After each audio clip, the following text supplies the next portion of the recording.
This is your skill issue guide for Camellya. There are a lot of guides for Camellya that kinda all say different things, and her kit too is pretty confusing. But I noticed a lot of guides aren't super friendly to all levels of skill, so if you got some skill issue, I'm here to help. First, let me show you the simplest rotation for Camellya.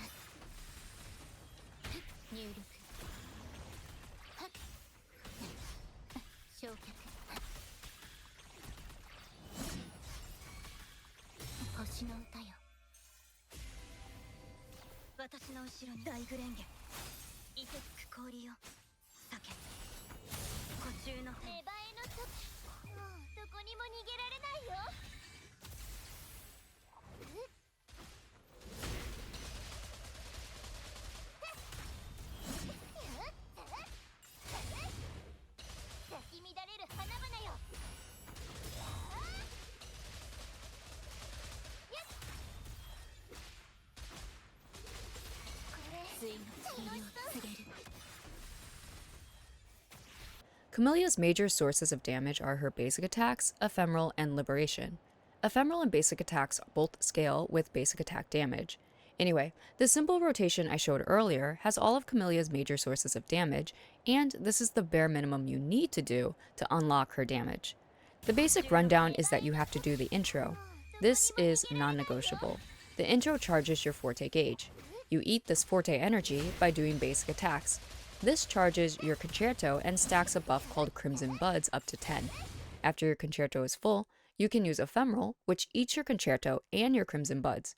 After using Ephemeral, you are now in Budding mode. In Budding mode, your basic attacks have their damage increased, and further increased by how many Crimson Buds you ate with the Ephemeral. You can see your forte bar is filled again. Basic attacks again eat this forte energy, and the Budding mode ends when you have consumed all the forte energy. Then you have enough concerto to outro, so you use the echo and swap out. You might have noticed I stayed completely in Blossom mode. So Camellya's unique point is that she has two attacking modes, white hair mode where she attacks from the ground, and red-haired Blossom mode where she attacks from mid-air. You might have heard this or that, but actually both modes have similar damage. In white hair mode, you can do a basic combo by tapping to basic 3 and then holding on basic 4 to spin and complete the combo. There's another combo you do by simply holding the attack button, and you do a heavy attack pruning, spin, and complete the combo. Finally, in Blossom mode, you can also just hold the attack button and you'll do the full combo to completion with just one input. As you can see, all the damage outputs are similar, but the basic combo might seem the best in damage, but it takes a little longer in time and is harder to perform. It is an additional 55%, but this is just a 6% increase over the Blossom combo. Also, if we just add some frames to do the first attack in the next Blossom combo, then you have already gotten more damage again. Anyway, this all means that the damage outputs of the two modes are really similar, and what that means is that you are more or less free to use either mode and the damage will be similar. In my opinion, Blossom mode is a little better to use against bigger flying enemies like Fallacy because you have vertical movement and can hit them mid-air. Even against Phalion, this monkey can't even hit her. Additionally, the spin has AoE, so it's a little easier to get hits in. However, Blossom mode does burn through your stamina, so against stamina drains like the Hologram 6 Inferno Rider, white mode is a lot better. Now, you could also switch modes and use both white and Blossom modes in one rotation. When you perform a switch, you perform an attack and you will regen Concerto. However, if you use the simple combo above, you do not need to use the skills to gain Concerto. The Concerto gain from skills can be faster, but it might be more difficult to perform. Another argument has to do with the damage you get from performing skills. There are different damage outputs based on which mode you're in. Additionally, you can exit Blossom mode by using the jump button and then performing a plunge. Damage from skills is considered basic attack damage. Let's just say you perform 2 skills per rotation to enter and exit Blossom mode. If I add the time it takes to perform 2 skills and compare how many basic attacks I can perform in the same time, you notice the damage output is almost the same. For comparison's sake, the damage from basic attacks would be more than the jump and plunge, but it's still pretty close. Anyway, once again, this means that you do not lose DPS if you do a switch, so you're kind of free to do whatever you want, switch or not, normal or Blossom mode, without having to consider the damage output, because just like her lore, you have a lot of options, but they all lead to the same outcome, a lot of damage. For argument's sake, I went ahead and compared switching modes versus staying in Blossom mode when using the simple rotation. To no one's surprise, the damage output was comparable, and the difference was not significant. Additionally, the damage per second was also really similar. Camellya really does test your choice anxiety because, well, you can also choose between Crownless and Dreamless. Crownless provides a 12% Havoc damage buff, however, Crownless's skill buff does not apply to Camellya. But you have to deploy Crownless on or near the ground. Havoc 3 costs also need to be deployed on or near the ground. Only Dreamless can be deployed from mid-air, which makes her actually the most versatile playstyle-wise. So for Crownless, a lot of people will use the Liberation because the Liberation will put you on the ground. Then you can immediately use Crownless and dash cancel. So this gets into one of the downsides of Crownless. It's that in order to not waste time on Crownless, you either have to dash cancel after transforming into Crownless or use quick swapping before you actually get to Camellya's turn, and both of these are not very skill issue friendly. Alternatively, you can just make sure that you're in ground mode when you intro into Camellya, and then you can plunge, echo, dash cancel before using Liberation so that you can buff the Liberation damage as well. In this case, I compared using Crownless with dash canceling versus using Dreamless. Let me show you the result first, then we can talk about it. So once again, the damage output is similar. Because I spent more time on field with Crownless, the damage per second is actually less, but still not significantly different. So basically, you can get similar damage by just using Dreamless, who also requires a lot less inputs and saves on-field time. Now, let me address real quickly why this is using some example numbers. First, when you dash cancel, you are getting negligible damage while you're performing the dash cancel. Taking one example rotation from Dreamless, though, I would expect to get 100k damage increase with Crownless's Havoc damage buff. Dreamless alone, however, gets about 60k in echo damage with no on-field time. Additionally, just like with the skill, we can see how many basic attacks we would get in the time we're deploying and dash canceling. My time on field was increased by 3 seconds, but even in 1.5 seconds, I can perform Binding Waltz 1 and 2, and that's about 43k damage. So then, this is more damage than I was expecting to get from the damage buff from Crownless. Anyway, once again, you're kind of free to do what you want, but just using Dreamless is by far easier and using less time on field, which is really important for Camellya because she does need a lot of time on field. Now, if you have S2, it might be more advantageous damage-wise to use Crownless because he will buff the ephemeral damage. And maybe you're trying to get that damage per screenshot. I don't really care about damage per screenshot, so I still prefer Dreamless overall. We finally got through all the playstyle stuff. Let's talk about the build. Just note that builds should match the playstyle you're going for, so my suggestions are to match the simple rotation from the start of this video. Now, I recommended Dreamless, so that means I recommend the 5-piece Havoc set, Sun Sinking Eclipse. I don't have the luxury of being able to test every main stat combination, but Maggie used their Wuwa calculator to show that all these combos are comparable. Now, if you have skill issue, you probably also have an RNG issue. There's probably some comorbidity there. To stay flexible with healers, including possible future healers, it seems better overall than to just use 4-3-3-1-1.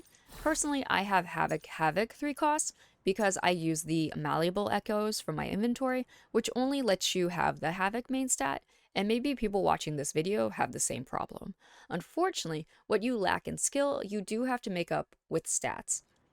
Before team buffs, you add a minimum with the recommended stats, no matter which main stats you have. But it's always good to max out crits, attack, and basic attack damage as much as possible. Well, except crit rate, but you should already know that. For substats, you're prioritizing the crit rate, crit damage, attack percent, and basic attack damage. Liberation and ER are helpful, but all these other guys are not useful. Most of Camellya's damage is considered basic attack damage, but the Liberation is actually just a minor source of damage in comparison. ER is helpful in general, but it is not necessary. The Liberation timing is flexible because the output isn't affected by Sanwa's buff, so you can start by using it at the beginning of the turn and then using it whenever it is ready in subsequent rotations. Okay, finally we have Escaped Choice Hell. Her weapon gives all these stats and has the highest damage potential as her best in slot. The additional basic attack damage applies to about 70% of her turn's damage. But even with that stipulation, the weapon alone is giving basic attack damage equal to the max you can even get in Echo substats. Her signature has amazing stats that you might not even be able to get anywhere else, so it's basically begging for your Astrite. If you don't have her weapon, then you can go with these two. You can use Emerald instead, but remember that you should switch modes to take advantage of the weapon's passive. If your RNG issue extends to the gacha, it is possible to also use the Samoir Anchor as a free 4-star option, which is better than other 4-star options at R5. Just like with the Echoes, you need to have the skill tree leveled up to mitigate your skill issue. I just maxed everything. Of course, all that stuff I said about the Ground and Blossom modes being comparable, you have to have the skills leveled the same for them to be comparable. White mode is the normal attack, Red Blossom is the skill, Ephemeral is the forte circuit, Liberation is liberation, and you always use the intro. So if you want to be able to take advantage of all of Camellya's attacks, you have to level up everything. Even though it's true the simple rotation doesn't use white mode, in the end there are many situations when you want to use white mode. I would still level it up, just in case, and it will help Camellya stay flexible in case you really do enjoy switching modes, which to be honest, it is really fun to switch modes. And the game is about having fun, right? Shorekeeper and Sanhwa are her best team for now, but let's go over the other options for those who are curious. Instead of Shorekeeper, you can use Verena. Both have really nice buffs and long uptimes. One of Baiji's buffs, however, requires you to pick it up off the ground, so I don't really recommend using her with Camellya if you want to be in Blossom mode. Sanhwa buffs basic attack damage by 38% for 14 seconds. She also has some of the fastest concerto regen in the game, so you can keep this linear rotation.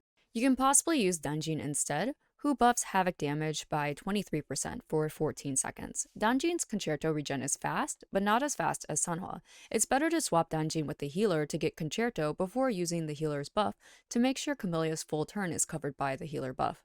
Both Danjin and Sanhwa have 20% attack buff at S6.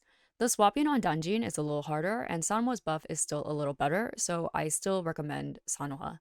Real quick, because I do have a lore agenda, please take a quick look at Havoc Rover's S4 and imagine the dual DPS possibilities. Okay, finally, here's a little showcase of the simple rotation on mobile using mobile inputs. Now, some people might be wondering why I would make a skill issue guide just telling people to stay bad at the game. Wouldn't it be better to explain the best way with the best skill so they can actually get good at the game? You know, teach a man to fish or whatever. To that, I say I think I just showed with Camellya some of this extra sweaty flair is not really necessary if you're not speedrunning or trying to get damage per screenshot. People are restricted by their own situation and skill or device or their cat trying to snuggle. Like, when I was growing up, a friend of mine was strangely obsessed with how much time her sister spent in the bathroom. Even if we weren't talking about it, she would bring it up like, why does she spend so much time in there? She can't possibly always be doing number 2. My brother too used to show his dismay if I made him wait too long while I used the bathroom, like at the mall or something, and he would be like, what took you so long? Were you doing number 2? This made me strangely aware of how long I took in the bathroom. Even now as an adult, I don't really care that much about what other people think, but I still have the habit of not taking that long in the bathroom. Now, my bathroom clears might be faster than others, but in the end, does it really matter? As long as we're both successful in relieving ourselves while using proper hand washing techniques, it's fine. Anyway, all I'm saying is that we all have our own situations. In fact, some people are playing this game in the bathroom, and they probably aren't concerned with min-maxing their Camellya rotation. What's important is they know exactly what technique needs to be done to unlock Camellya's damage, maybe without all the bearing down and sweat. For me too, I'm streaming on Twitch, yapping with chat, and a hypervigilant chatter might tell me that my rotation is dog water and I'm losing damage or something. Like, yeah, I know there are better ways to play, but doing extra just to get the same rewards isn't everyone's priority. In the end, my dog water and their dog water aren't really that different.